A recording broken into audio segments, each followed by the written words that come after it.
an interview with Attorney Panelo in which you gave your reasoning for selecting someone of that religious affiliation.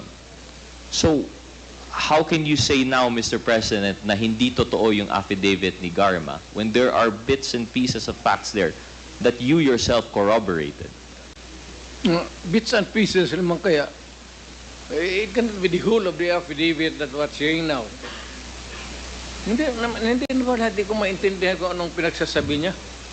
But this I have not read the affidavit so that I would not be in a position to correctly really to respond to your question. I am at a loss kasi ikaw yung may hawak ng... So you are now trying to investigate me. Para kang investigador. Yung may hawak ka ng affidavit